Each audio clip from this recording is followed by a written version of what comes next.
ऐसे जैन मिथ्या दृष्टियों की चर्चा पंडित टोडरमल जी साहब ने इस 7वें अधिकार में की है कि अब जो शिव जैन हैं जिन आज्ञा को मानते हैं उनके भी मिथ्यात्व कैसे रह जाता है। जो जिन आज्ञा को माने उसके मिथ्यात्व रहना नहीं चाहिए। हाँ, एक तरफ जिन आज्ञा को माने और मिथ्यात्व रह जाए, ये कैसे संभव।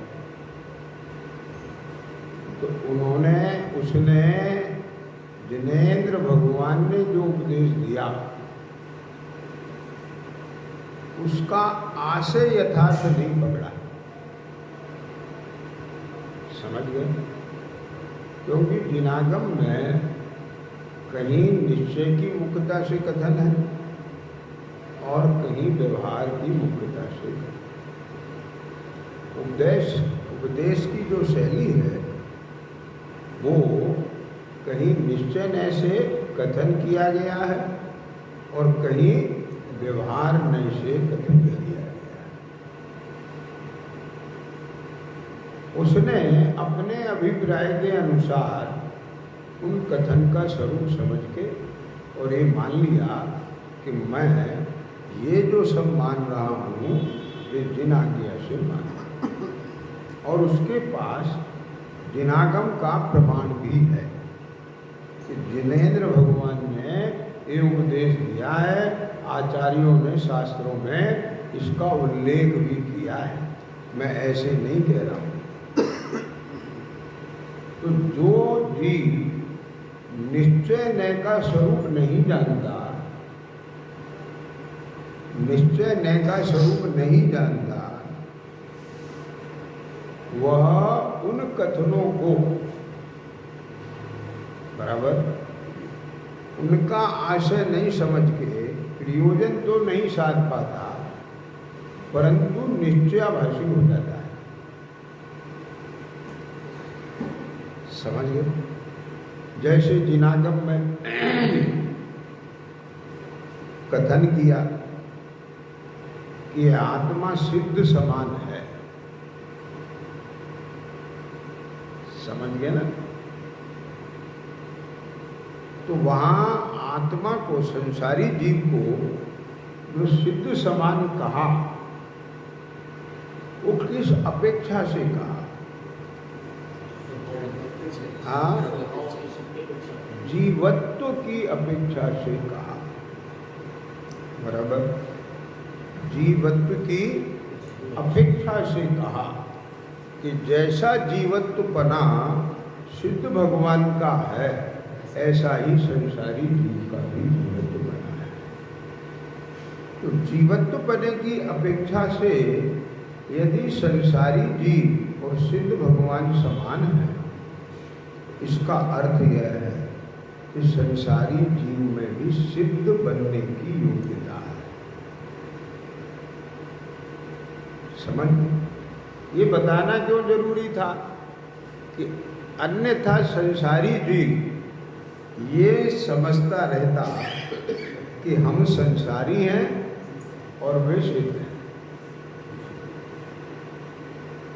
और ये अंतर मानने से वह पुरुषार्थ नहीं कर पाता और संसार में ही परिभ्रमण करता रहता है। तो प्रयोजन क्या था आचार्य का कि पुरुषार्थ करे और संसार का भाव करके सिद्ध दशा प्रकट करे। पर उसने क्या समझ लिया कि मैं तो सिद्ध समान हूं और ऐसा जान के मान के अपने को सिद्ध समान अनुभव करने लगा। बात समझ गए ना? तो फिर सिद्ध संसार दशा के अभाव का और सिद्ध दशा को प्रकट करने का जो पुरुषार्थ था उसका लोप हो गया। तो प्रयोजन की सिद्धि नहीं हुई। कि जिस प्रयोजन से आचार्य देव ने ये बात कही थी संसारी जीवों को कि संसारी जीव सिद्ध समान है, तो उसने उसका आशय गलत है। बात समझ में? जैसे यदि ये कहा जाए कि आप भी प्रधानमंत्री के समान हैं, तो ये किस अपेक्षा से कथन किया था?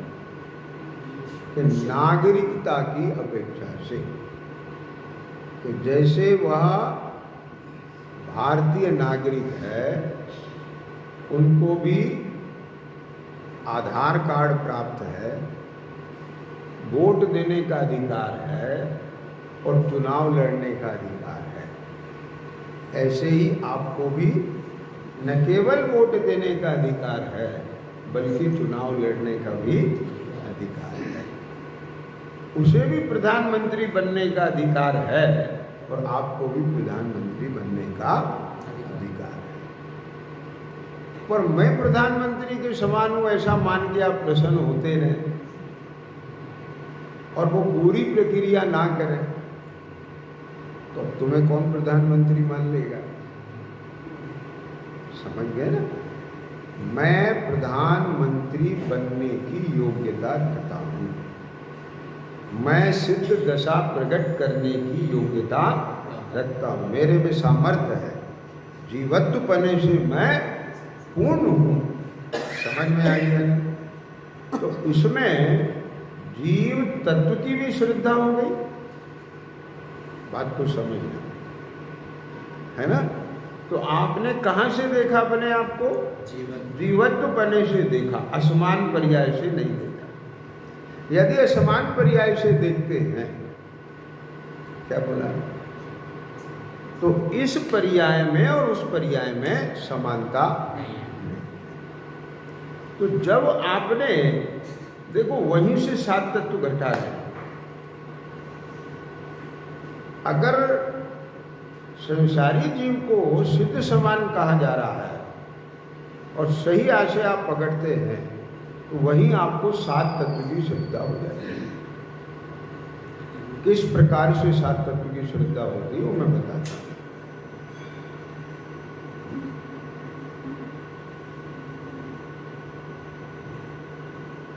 वहां जो बात कही वो किस अपेक्षा से गई? जीवत्व भाव की अपेक्षा।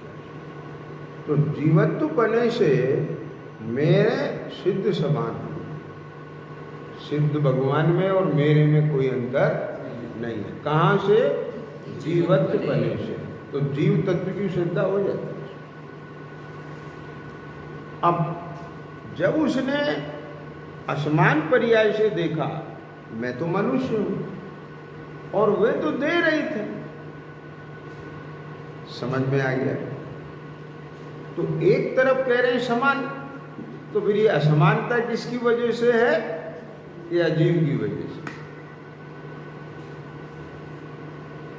यहां मेरा वर्णमन तो रागादि रूप है और उनका रागादि रहित है, तो आश्रम बंद करो। और उन्होंने भी जब समान है तो इसका अर्थ क्या है? वो भी पहले ऐसी पर्याय में थे, तो उन्होंने भी संबर निर्जरा पूर्वक मोक्ष को प्रकट किया है। अब ऐसे 7 तत्व के निर्णय में देखो पुरुषार्थ आ गया। इधर आश्रव बंध का अभाव किया, संबर निर्जरा पूर्वक मोक्ष तत्व को प्रकट किया। ध्यान में आ गया क्या नहीं? क्या? अब जहां से जीवादि 7 तत्व का निर्णय करके जीव पुरुषार्थ से मोक्ष मार्ग को प्रकट करता, वहां आशय न समझने से निश्चयाभास को प्राप्त हो गया।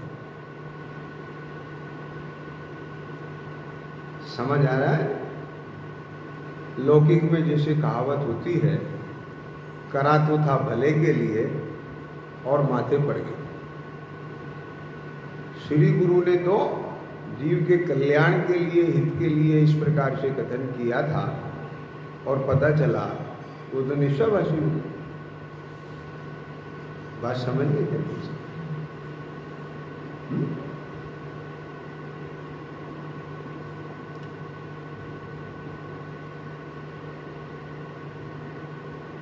फिर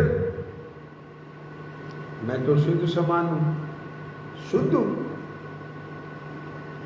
क्या बोलता है? मैं तो सिद्ध समान शुद्ध हूं। ये सब पढ़ चुके ना आप लोग, मैं उसको समराइज कर रहा हूं, ठीक है? क्या कहता है? मैं तो सिद्ध समान शुद्ध हूं। लेकिन ये कहा था किसकी अपेक्षा से? जीवत्व बने की अपेक्षा से। केवल ज्ञान का सद्भाव मानने लगा। तो जिनागम में ये कहा था कि केवल ज्ञान प्रकट करने की सामर्थ्य जीव में है, यानी केवल ज्ञान जीव का स्वभाव है। अभी जो ज्ञान है वो पूर्ण रूप से स्वभाव को प्राप्त नहीं है, स्वभाव का अंश प्रकट है, लेकिन जो जीव का जो ज्ञान स्वभाव है वह अपने पूर्ण स्वभाव को व्यक्त नहीं है। तो केवल ज्ञान क्या है? आत्मा का स्वभाव है, ये बताया था। तो ये बताने से क्या बात आती थी कि फिर वही घटाओ, मैं ज्ञान स्वरूप, वे ज्ञान स्वरूप, मैं ज्ञान स्वरूप, वे ज्ञान स्वरूप, मेरे यहां मति श्रुत, उनके केवल ज्ञान। क्या बोले? मेरे को यहां मति श्रुत, उनके वहां केवल ज्ञान। कारण फिर वही सिद्धि होती और पुरुषार्थ को प्रकट करके यह जीव ज्ञान को ज्ञान में स्थिरता से पूर्ण केवल ज्ञान प्रकट कर सकता था। लेकिन उसने सम्यक अभिप्राय नहीं पकड़ा और वह फिर निश्चयाभास को प्राप्त हुआ। समझ में आ गया? इसके बाद क्या कहता है वो?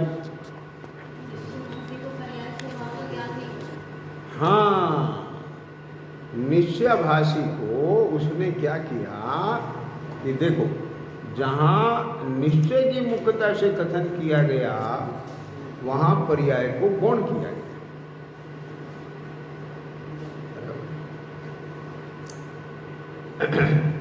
उसने प्रमाण की भूमि में खड़े होकर क्या बोला? प्रमाण की भूमि में खड़े होकर निश्चय ने का आशय नहीं, मुख्य नहीं किया। आचार्य देव ने प्रमाण की भूमि में खड़े होकर निश्चय का उपदेश दिया। अब उसने प्रमाण ने निश्चय से तो वस्तु का निर्णय नहीं किया, बराबर। इसीलिए होना क्या चाहिए कि देखो, अब जैसे हम आए 2 दिन 4 दिन 5 दिन के लिए, अब उसमें सर्वांगीण पूरा व्यवस्थित प्रमाण ने निश्चय से पढ़ाई नहीं हो सकती। लेकिन आपको नियमित स्वाध्याय में प्रमाण नय से वस्तु स्वरूप का निर्णय करना चाहिए। यदि ऐसा नहीं करेंगे तो क्या होगा? आधी अधूरी बात समझने से अपना ही नुकसान होगा। और वो नुकसान क्या होगा कि सम्यक पुरुषार्थ के अभाव में मोह राग द्वेष का अभाव नहीं, जीवन में सुख शांति नहीं आएगी, बराबर। इसको कुछ समय बाद ऐसा लगने लगेगा कि हम तो सब जानते हैं, तो कुछ उसमें संतुष्ट हो जाएंगे और संतुष्ट होकर उसका आनंद लेने लगेंगे, सुख भोगने लगेंगे, लेकिन नीरसता आ जाएगी, विशुद्धि नहीं बढ़ेगी। ये समझ लिया। विशुद्धता किसके जीवन में बढ़ेगी? कि जिसके पुरुषार्थ चलेगा। पुरुषार्थ किसके चलेगा? अब वो भी पुरुषार्थ के नाम पे करता है, बैठता है, चिंतन करता है, ध्यान करता है और अपने आप में अनुभव भी करता है और निश्चयवासी निराकुलता को भी भोगता है। ये क्यों? कि कुछ करता ही नहीं। जैसे प्रमादी आदमी पड़ा पड़ा सुख भोगता है, ऐसे निश्चयवासी भी प्रमादी होकर उसके हिसाब से, उसके हिसाब से। अब प्रमादी कहता है हमको कोई आकुलता नहीं, हम तो आनंद से पड़े, तो प्रमाद का सुख भोग रहा है, निराकुलता नहीं है, लेकिन उसे कुछ करने के विकल्प नहीं है ना। तो उस रूप में वो क्या कर रहा है? उसे निराकुलता समझ लेता, निराकुलता नहीं है। बात समझ गए ना? जैसे उदाहरण देता, एक बालक है, उसको स्कूल से होमवर्क मिला।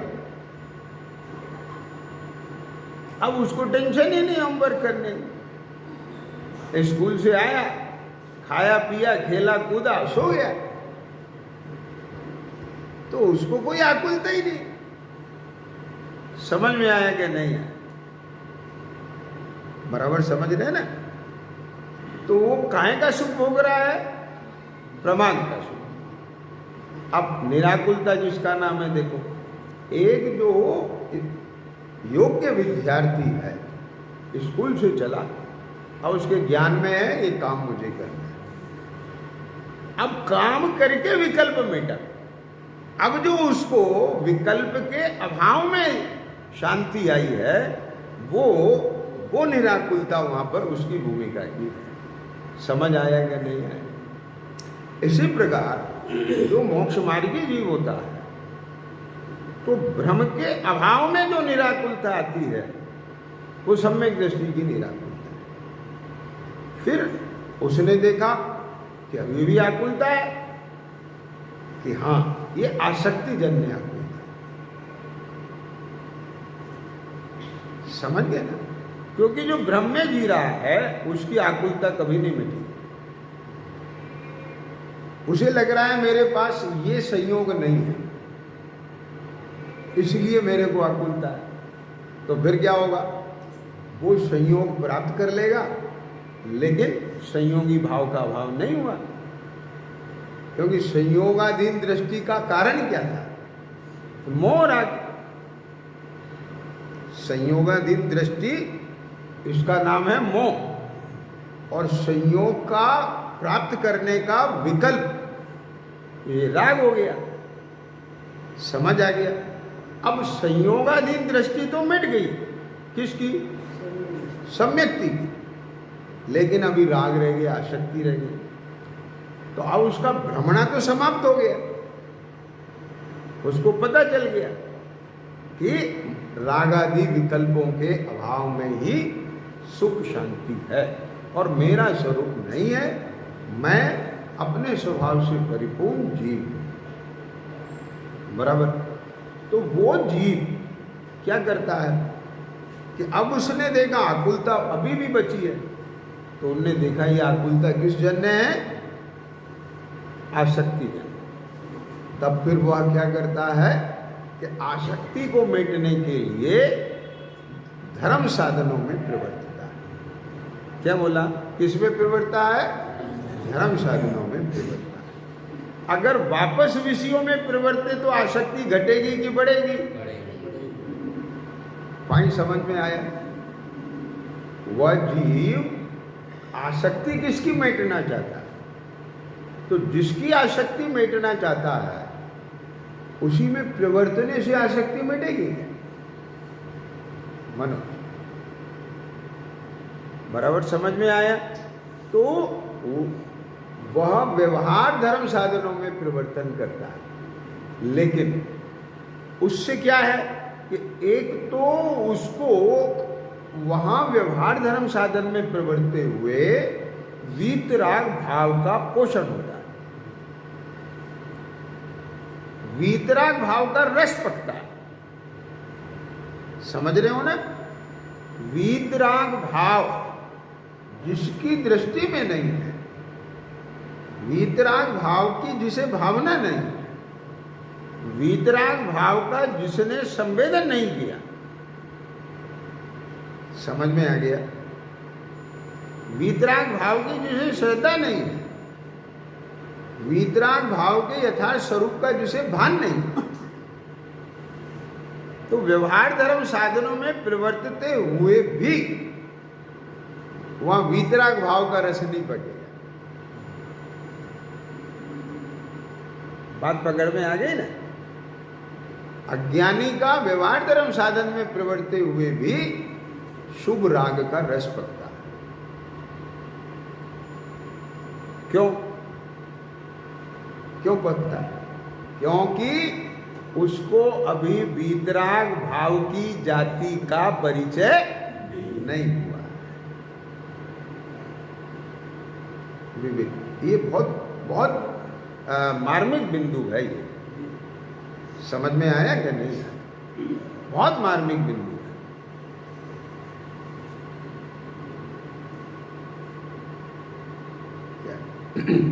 मालूम है इन्हें, ये जो बोलते हैं ना, चिन्मूर द्रगधारी की मोह रीत लगत है, इस भजन में बाहर नारद क्रतु भोगे आ गया, रमत अनेक सुरन पे संग आ गया, और क्या क्या आया मनोज? बोलो, याद तो होगा ना? क्या गेही पे वो तो छेड़ा लगी हो गई, इसमें है एक दो पंक्ति है।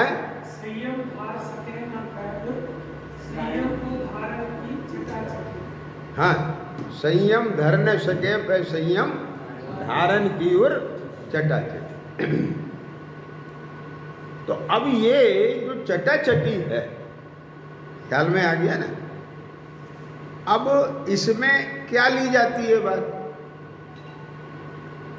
कि ये संयम नहीं ले पा रहा है, पर इसे संयम लेने की भावना है। और उसके जो चटाचटी है ना, वो स्वरूप स्थिरता की चटाचटी। तो फिर बाह्य संयम की चटाचटी नहीं है, वो भी है। क्यों है? क्योंकि वह जानता है कि उस स्थिरता का साधन बाह्य संयम।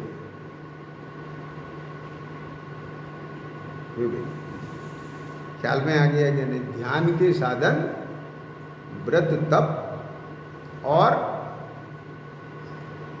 ख्याल में आया ना? व्रत तप आदि है कि नहीं ध्यान के साधन? क्या निज स्वभाव साधन के बिना ध्यान नहीं होगा, लेकिन निज स्वभाव साधन का पता है, परंतु यदि क्या व्रत तपादि में नहीं प्रवृत्त है,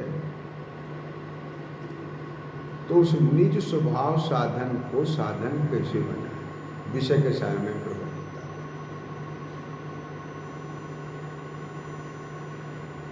क्या बोलो?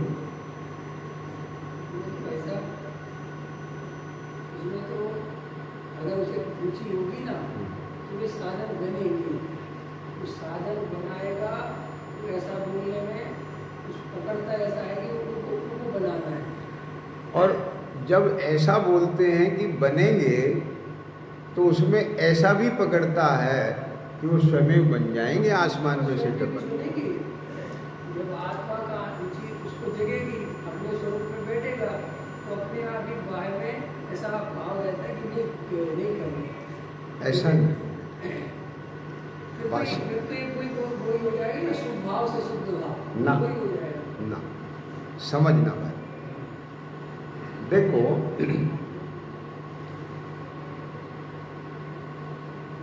एक चीज बताओ, तुम्हें पारसनाथ जाने की रुचि है बहुत ज्यादा,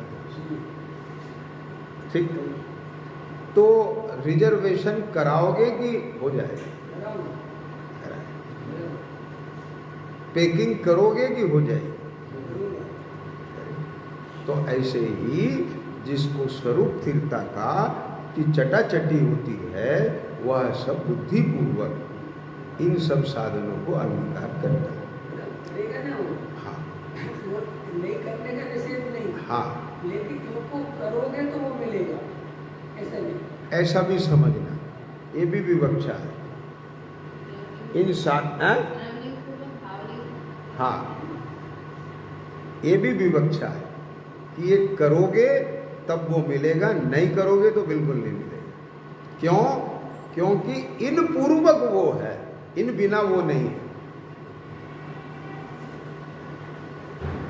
पूर्वक तो है, हाँ, लेकिन उसको ये आनी चाहिए। नहीं, मेरी बात समझना बेटा, ये भावना किसकी? मिथ्या दृष्टि की कि सम्यक दृष्टि की? सम्यक दृष्टि की, वो तो फिर तो बात ही करती। और किसकी बात चल रही है? तो अभी तो हम अरे मिथ्या दृष्टि को सम्यक अरे दृष्टि भैया, बताते हैं। मिथ्या दृष्टि को भी बताना पड़ेगा। ये अच्छा, एक चीज बताओ, जब मिथ्या दृष्टि को सम्यक दर्शन का पुरुषार्थ क्या है, ये बता रहे हैं। जी, ठीक, तो एक चीज बताओ, एक क्या पहले सम्यक दर्शन ही हो फिर व्रतादि हो, ऐसा ही जिनागम है क्या? राजमार्ग तो यही है, वो अपवाद मार्ग है कि कोई सम्यक दर्शन के बिना बन जाए। ऐसा है कि बात समझना, अगर कोई जीव सम्यक दर्शन के बिना व्रतादि ले रहा है, तो वो व्रतादि लेना उसके सम्यक दर्शन के पुरुषार्थ में साधक की बात है। अगर उस स्वरूप की खबर है तो साधक बनेगी, उस स्वरूप की खबर नहीं है तो 100% बाधक। तो वो तो पहले भी मिथ्या दृष्टि था और अभी भी मिथ्या दृष्टि बाद है। उसका मिथ्यात्व और पुष्ट होगा, जो दूसरे लोग धर्मात्मा समझेंगे तो वो उससे उसमें प्रभावित हुए बिना रहेगा। अच्छा, तो एक मिनट बात समझो, अव्रति को भी कोई धर्मात्मा नहीं समझता। लेकिन उस स्वरूप को वो तो लुटा तो नहीं। वही कह रहे हैं बेटा, जिनागम में पहले व्रतादि अंगीकार करने का निषेध नहीं। निषेध नहीं है। तो इसलिए हम ये भी बात कहेंगे कि यदि तेरी सामर्थ्य है तो तू व्रतादि पहले अंगीकार कर और फिर उसके बाद सम्यक का पुरुषार्थ करता रहे। ये क्यों? कि पहले गुण स्थान से भी चौथा होता है, पहले गुण स्थान से भी पांचवा होता है और पहले गुण स्थान से भी सातवां। बराबर समझ में आ गया? और सुनो ध्यान से, बहुत सारे जीव मुनि चतुर्थ गुण स्थानवर्ती द्रव्यलिंग, पंचम गुण स्थानवर्ती द्रव्यलिंग, बराबर, और पहले गुण स्थानवर्ती द्रव्यलिंग। ठीक है। दूसरी बात, कर्णानियोग में इस प्रकार की भी सूक्ष्म विवक्षा है जिनागम में कि कोई जीव का गुण स्थान गिर रहा है,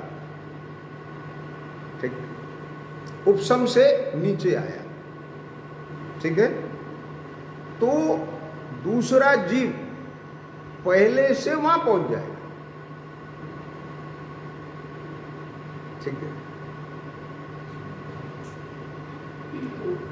हाँ, पांचवें से पांचवा माने कोई अणुव्रती जीव था, उसने उपसम सम्यक लिया तो गिरा वहां से, छूटा उसका, तो पांचवा गुण स्थान नहीं रहा,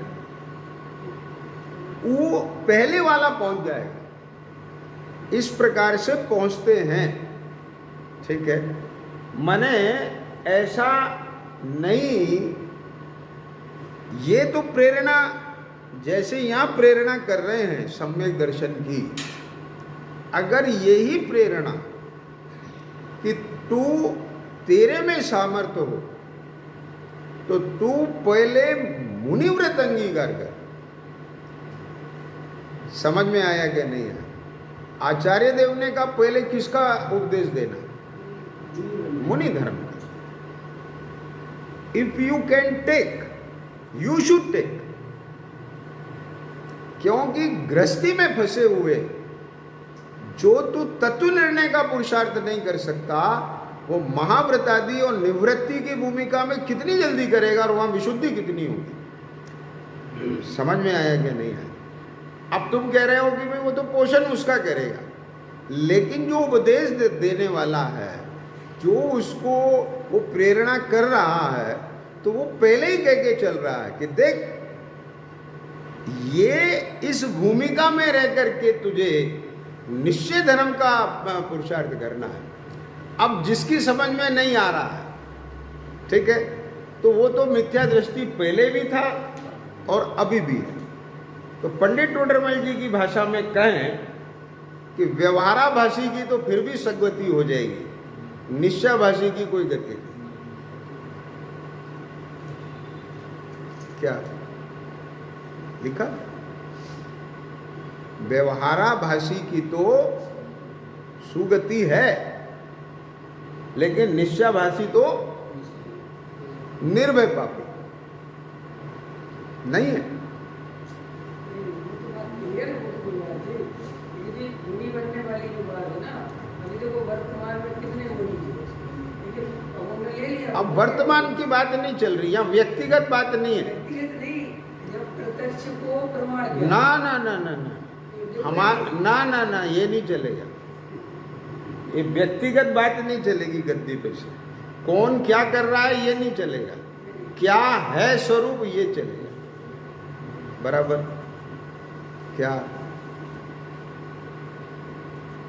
कौन क्या कर रहा है ये नहीं है। इससे मतलब जिनागम उससे नहीं कन्वर्ट होगा।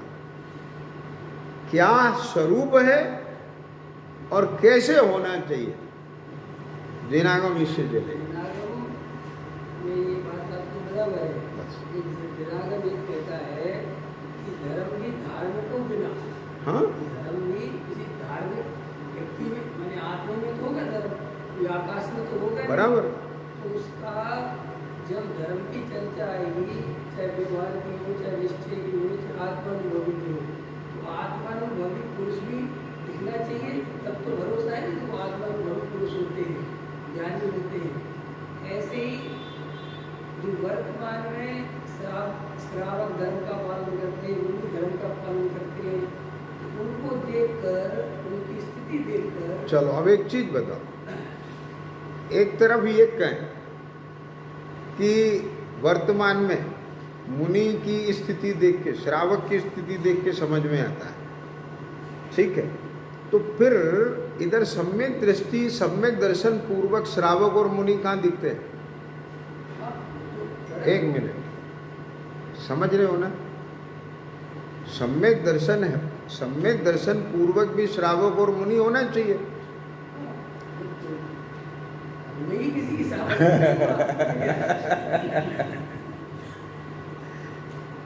समझ गए ना? देखो क्या है, एक व्यक्ति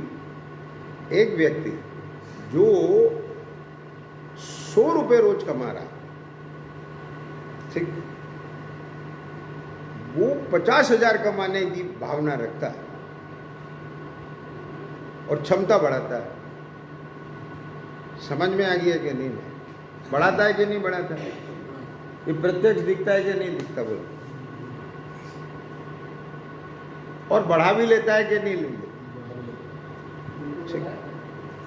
फिर यहां बाह्य संयम के अंगीकार करने की भावना के अभाव में क्षमता नहीं बढ़ती। वैसे करने से थोड़ी बात बनेगी। नहीं, ठीक है, बराबर है। बाह्य संयम का निषेध थोड़ी है। वो निषेध नहीं है, पर उसकी प्रेरणा भी तो नहीं है। प्रेरणा सम्यक दर्शन पूर्वक है ना? नहीं, अब फिर वही बात आ गई। अगर जिनागम में सम्यक दर्शन पूर्वक ही प्रेरणा की बात हो, तब तो तुम्हारी बात सही है। पर सम्यक दर्शन के बिना भी संयम की प्रेरणा है कि नहीं, और अंगीकार किए कि नहीं किए।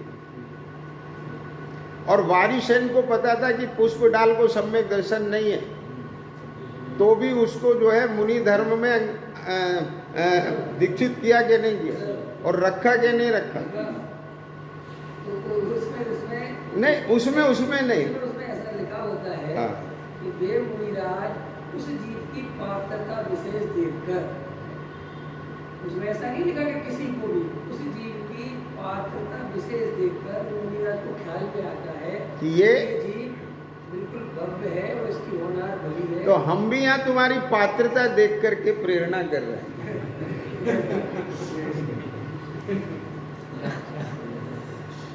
ठीक है, हाँ। अरे वाह, क्या बात है, बोलो बताओ। जहाँ विश्वास नगर में आकर के एक व्यक्ति इंडस्ट्रियलिस्ट हो जाता है, ठीक, तो हम उसकी पात्रता समझते हैं? क्या समझ में आ गया? उसकी क्षमता समझते हैं कि वो अणुव्रती भी हो सकता है, महाव्रती भी हो सकता है। और सुनो ध्यान से, एक जीव महाव्रती है, वो उस महाव्रती के जीवन में कितनी बार 7वें गुण स्थान में चला जाए और कितनी बार 5वें में आ जाए और पहले में आ जाए, बोलो। तो जब पहले में आया तो मिथ्या दृष्टि है कि नहीं? तो ऐसा नहीं है, अपने को सर्वांगीण उपदेश करना चाहिए, सर्वांगीण प्रेरणा करना चाहिए। ऐसा नहीं करने से मालूम क्या होता है? बाह्य संयम का रस सूख जाता है। हाँ, बराबर, बाह्य संयम का रस सूखता है। और मालूम है, जैसे बोलते हैं कि नहीं बोलते, क्या बोलते हैं कि ये संस्कार पकड़े हैं, तत्व के संस्कार पकड़े। तो इसके साथ साइड इफेक्ट ये होता है कि बाह्य संयम के संस्कार सूख रहे, अगर साथ में उसकी गंध नहीं है। जहां तत्व ज्ञान की प्रेरणा है तो उसके साथ में बाह्य संयम की भी सुगंध होगी, तो वह जीव पुरुषार्थ बढ़ाएगा।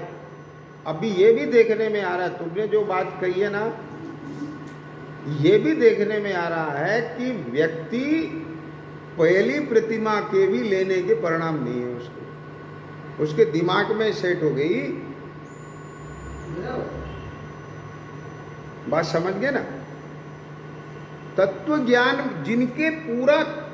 जिनका तत्व ज्ञान के प्रति पूरा क्या है, समर्पण है, वो भी बाह्य संयम के प्रति उदास है और ले सकता है, वो उतना कर सकता है। अगर कर सकता है, मैं आप तुमसे पूछता हूं, अगर वो बाह्य संयम में प्रवृत्ति कर सकता है, थोड़ा प्रमाद जीते तो अपना, ठीक है, तो वो उसके जीवन के लिए अच्छा की खराब? अच्छा। और उसकी भावना भी ये तत्व निर्णय की, बराबर। लेकिन प्रमाद नहीं जीत रहा, और जीत सकता है वो। एक बच्चा है, स्कूल में अनछना पानी पीता है, वो बोतल में अपने घर से पानी छान के प्राशुद्ध करके ले जा सकता है, बराबर। लेकिन कब ले जाएगा? अब बात समझ गए ना? तो इसका अर्थ यह है कि इस चीज को बिल्कुल नेग्लेक्ट करने से भी, ठीक है, वो प्रमाद जो जीता जा सकता है। और एक चीज और भी है कि मिथ्यात्व की भूमिका में भी आप अगर प्रमाद को जीत करके आलसहान, साहसहान, ये जो आपका अंदर प्रवृत्ति बढ़ेगी, तो इस विशुद्धता के साथ तत्व निर्णय के पुरुषार्थ में ताकत है। वो अपवाद रूप छोड़ो कि सिंह को हो गया, हाथी को हो गया, ठीक है कि नहीं? तो ऐसे यहां भी अब देखो ना कैसा प्रमादमय जीवन, 20-20 साल हो रहे हैं, 10-10 साल हो रहे हैं सम्यक दर्शन की चर्चा सुनते हुए, और बाह्य जीवन में इतना प्रमाद है। बात समझो, ठीक है, सवेरे भगवान की पूजा प्रक्षाल कर सकते हैं, लेकिन 9-10 बजे आए, हाथ जोड़े, अर्घ चढ़ाया, बस। तो ये क्या? जिन जिन देव की श्रद्धा कर रहे हो, जिन देव के उपदेश से आपको सम्यक दर्शन का मार्ग मिलेगा, उनके प्रति तुम्हें इतना भाव नहीं आता कि अष्टद्रव्य से पूजा करें। ये प्रमाद है कि नहीं है? अब वो प्रमाद कहाँ लग रहा है उसका? ठीक, देह के पोषण में जा रहा है कि नहीं जा रहा है, कहीं प्रमाद जा रहा है कि नहीं जा रहा है। अब उसमें देह के विषयों के राग का रस पड़ेगा कि वितरकता का रस पड़ेगा? बात समझ रहे क्या नहीं समझ?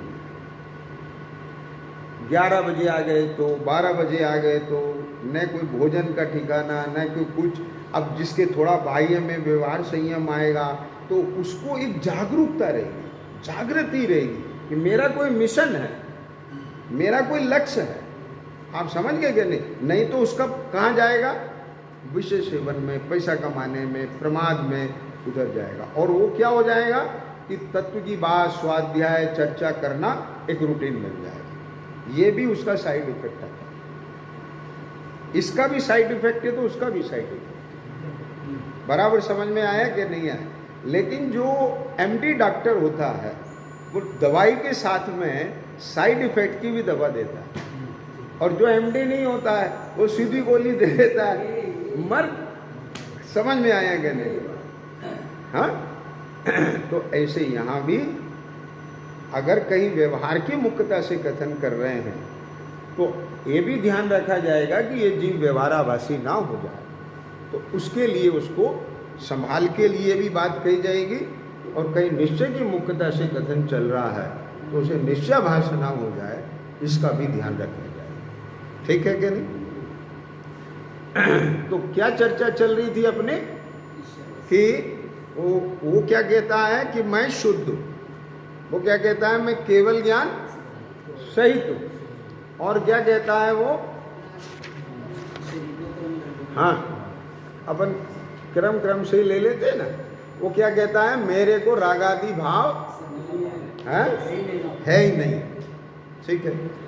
अब ये रागादि भाव शास्त्र में कहे थे कि आत्मा में रागादि भाव नहीं है, लेकिन किस में कहे थे कि रागादि भाव आत्मा का स्वभाव नहीं है। बराबर समझ में आया ना? उसने क्या मान लिया कि मेरे में तो राग है ही नहीं। तो अब भोग किसका चल रहा है, अनुभवन किसका चल रहा है? राग का, यानी राग मिश्रित भाव का, और उसमें उसे आकुलता नहीं लग रही है। वो राग रहित अपने स्वभाव का अनुभव करने का उसको प्रयत्न नहीं है, लक्ष्य नहीं है, पुरुषार्थ नहीं। बात समझ में आ गई? और जो व्यवहाराभासी है उसके भी व्यवहार राग का अनुभवन चल रहा है, उसे भी राग रहित ज्ञान भाव के अनुभव का कोई लक्ष्य नहीं है, पुरुषार्थ नहीं है। तो इसलिए दोनों ही आभासी अपना प्रयोजन नहीं साध पाते। ये जो पहले पॉइंट में ही आया था ना, सातों बातें निकाली थी अभी 7 तत्व की। मनो तुम थोड़ा लेट आए कि वहाँ पॉइंट क्या आया था कि जैसे ये बात कही कि संसारी जीव सिद्ध समान है, शास्त्र में लिखा है। तो जो योग्य पात्र होता है तो उसमें से क्या अंगीकार करेगा कि मैं सिद्ध समान हूं। तो इसका मतलब क्या है कि मेरा द्रव, मेरा जीवत्व भाव और उनका जीवत्व भाव समान। तो जीव तत्व की श्रद्धा। लेकिन ये भिन्नता किसकी वजह से है? तो भिन्नता की श्रद्धा हो गई, अजीव तत्व की हो गई। उनके रागादि नहीं है और मेरे यहाँ रागादि है। तो इसका मतलब क्या है कि वे सुखी हैं और मैं दुखी हूं, तो दुख के कारण रागादि है और उनका भाव सुख रूप है। तो आश्रय बंदगी हो गई और मुझे संवर निर्जरा पूर्वक मोक्ष तत्व प्रकट करना है। तो भी इसमें पुरुषार्थ आ गया। क्या आ गया इसमें? और सम्यक पुरुषार्थ की विधि आ गई। निश्चयाभासी के पास न तो पुरुषार्थ है, पुरुषार्थ की विधि।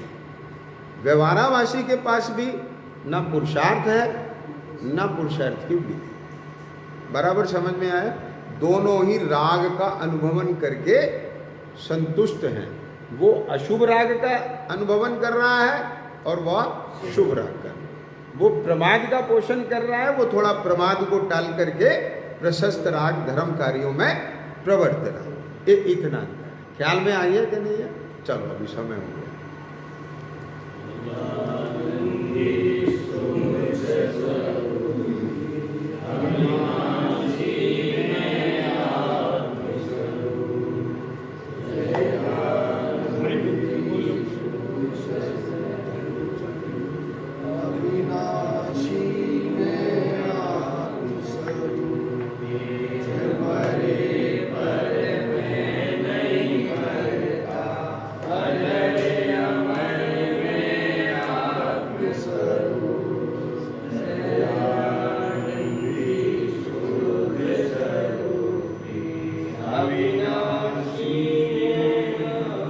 तुम लोगों को भी समझ में आया कि नहीं आया ये जो चर्चा चल रही है? हैं? हाँ? हाँ।